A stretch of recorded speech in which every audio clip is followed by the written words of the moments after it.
Here's a fact most people don't like admitting. Under pressure, the human brain doesn't rise to its best thinking. It defaults to its most rehearsed habits. Neuroscience backs this. When stress hits, people don't suddenly become strategic. They become predictable, emotional, reactive, loud. And that's where you quietly stepped out of the crowd. While others were burning energy arguing with reality, you were reading the manual. That's not arrogance. That's adaptation. You didn't become colder. You became clearer. You stopped confusing urgency with importance. You stopped mistaking chaos for movement. And without announcing it, without a dramatic transformation montage, you turned into someone who solves problems while others are still explaining why the problem is unfair. That's unsettling. People are comfortable with passion, even with anger. What throws them off is efficiency without theatrics. No rant, no revenge speech, just results. It's honestly rude how effective that is. There's also something unintentionally funny about watching people realize they can't bait you anymore. They throw emotional breadcrumbs, expecting a reaction, and you just don't pick them up. At some point, even they notice it. The facial expressions change. The conversations shorten. The energy shifts. Not because you're trying to intimidate anyone, but because you've stopped participating in unnecessary nonsense.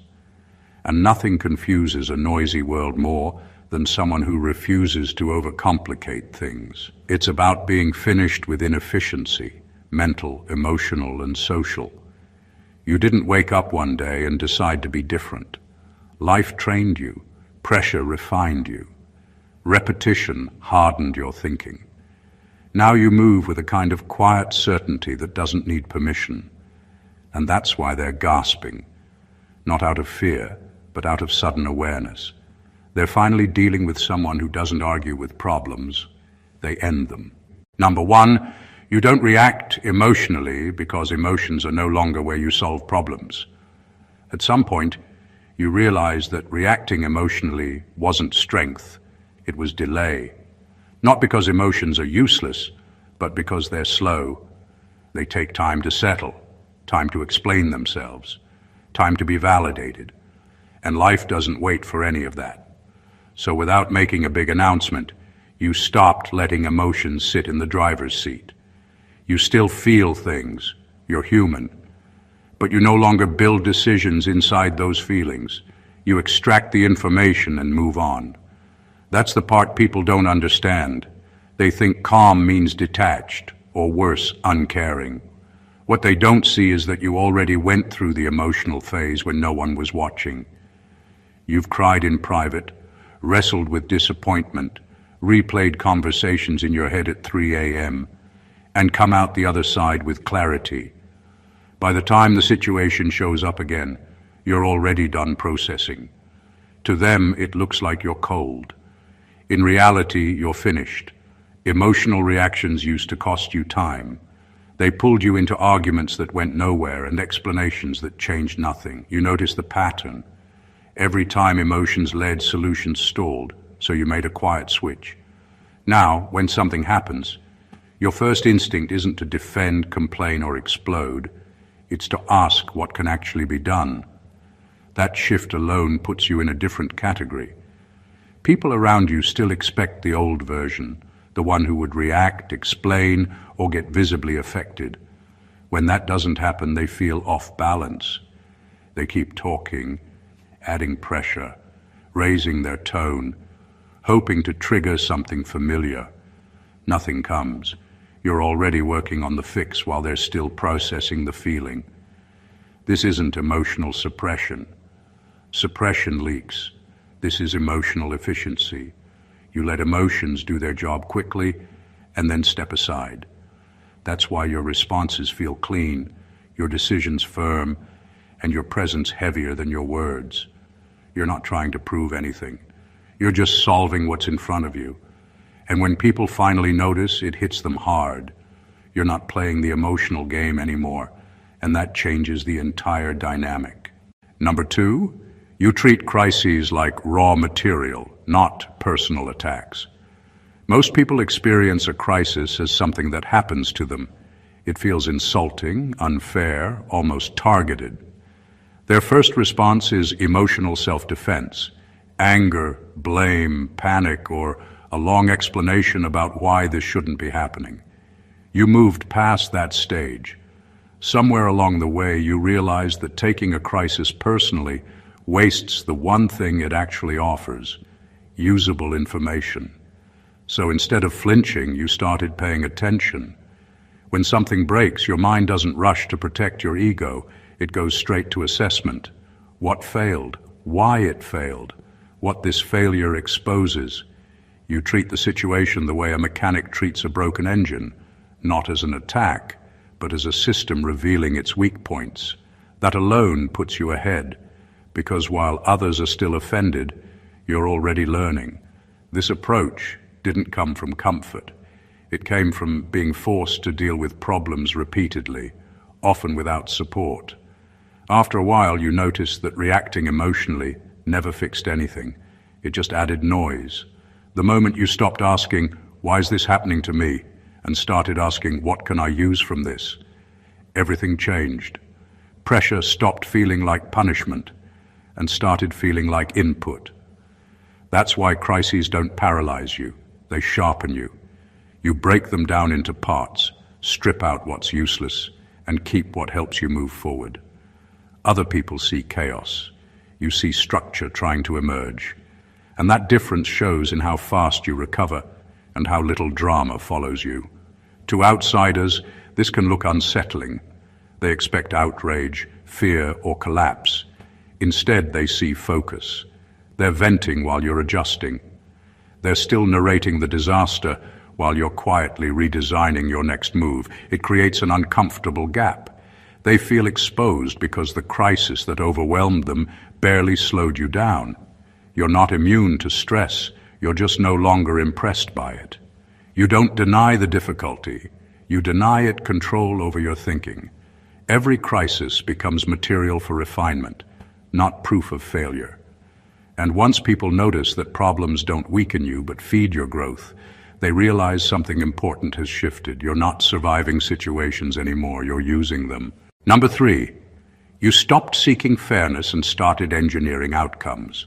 Most people are obsessed with fairness. They measure every situation by whether it aligns with their sense of justice, whether someone got what they deserve, or whether the rules were applied evenly. It sounds noble, but in reality it's a trap. Chasing fairness keeps you reactive, waiting for external forces to align before taking action. You broke free from that mindset. Somewhere along the way, you realize fairness is not a tool, it's a distraction. What actually matters is results. What actually matters is control over the end game.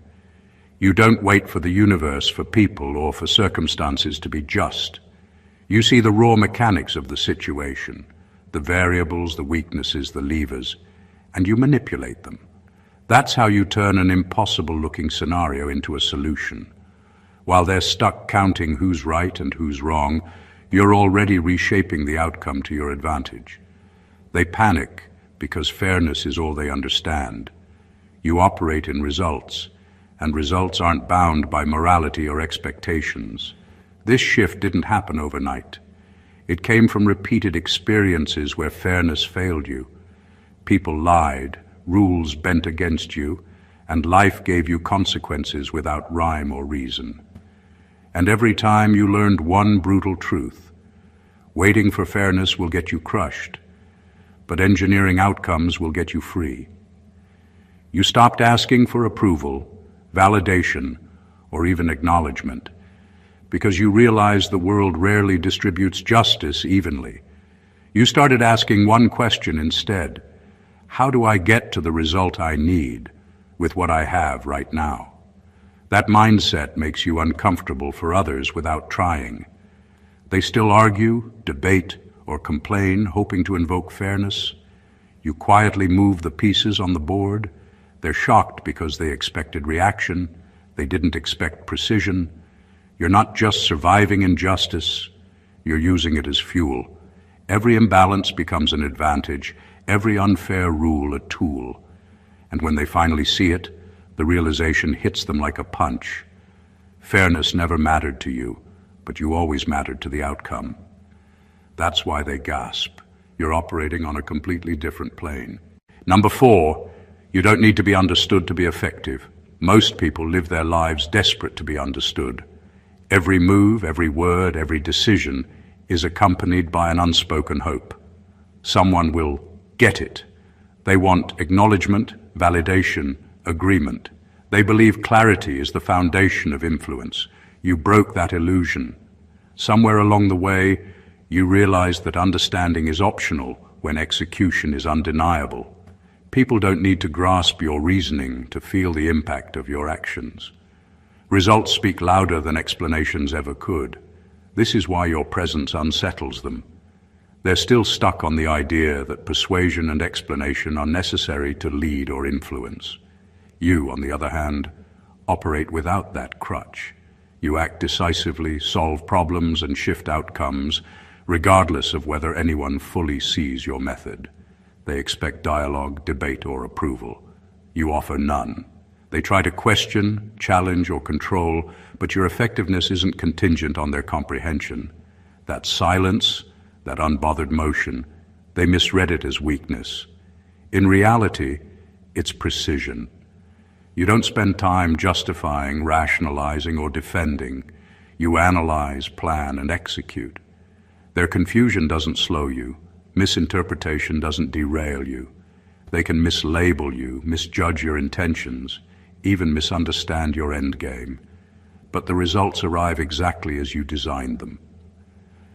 That gap between expectation and reality creates tension, a kind of invisible pressure that makes your presence heavier than your words. They gasp because they realize their perception is irrelevant to your progress. You're proof that influence and efficiency don't require consensus. This approach didn't come from arrogance, it came from necessity. After being misunderstood too many times, after seeing people argue over your motives instead of addressing the problem, you stopped investing in approval. You stopped letting comprehension dictate action. You learned that control, impact, and results exist independently of being understood. And once you accepted that, you moved into a space almost nobody else dares to occupy. A space where effectiveness becomes its own language, and everyone else is left scrambling to translate. They're gasping because they can't read you, can't predict you, and most of all, can't stop you. Number 5, you removed ego from decision-making, and it made you dangerous. Ego is subtle. It hides behind pride, insecurity, stubbornness, and even ambition. Most people think ego is strength. They confuse being unshakable with being immovable. You realized it's the exact opposite. Ego clouds judgment, slows reaction, and makes decisions personal. It turns solutions into battles and outcomes into status points. You decided to strip it away. You stopped letting identity, pride, or fear of being wrong dictate your choices. The moment you did, everything changed. Without ego, you became fluid. You can pivot without shame, concede without loss, and strike decisively without hesitation. Situations no longer dictate your emotional investment. They dictate your strategy. That's why you're unpredictable. People who rely on reading reactions, manipulating pride, or triggering defensiveness can't touch you anymore. There's no trigger, no handle, no predictable pattern. You respond only to reality, to logic, and to results. That's why they start gasping. They're encountering a version of you that doesn't exist in their playbook. Being free of ego doesn't make you careless or cold. It makes your decisions sharper. You don't get caught in imagined slights or imagined stakes. You can absorb criticism, rejection, or failure without them becoming emotional obstacles. When others spiral because of perceived disrespect or imagined threats, you stay functional, focused, and calculating. That creates a quiet, almost uncomfortable dominance. People sense it even if they can't name it. They feel the weight of someone who doesn't care about appearances, approval, or being right. This isn't learned from books. It's learned from experience, when you've been burned, underestimated, or cornered, and you see how ego costs more than it gains. The clarity comes from seeing the advantage in detachment. Ego becomes a liability. Removing it doesn't just make you effective, it makes you dangerous in the purest sense. Dangerous not because you want to harm, but because nothing can stop you from taking action when action is required. And when people finally realize this, they can't reconcile it with their expectations. They're stunned, caught in disbelief, and gasping because the version of you they knew, reactive, defensive, predictable, is gone. The new version doesn't just move. It dominates quietly, efficiently, and without apology. Number 6, you learned faster by losing than they ever did by winning. Most people think winning teaches strength. They think success builds skill, confidence, and wisdom. It doesn't. Winning often blinds you. It lulls you into repetition, comfort, and overconfidence. You learned the opposite. You learned that losing is the real teacher, and it teaches faster, harder, and with more clarity than any victory ever could. Every setback exposed a flaw, every failure revealed a blind spot, and every mistake handed you raw, unfiltered knowledge that no success could replicate.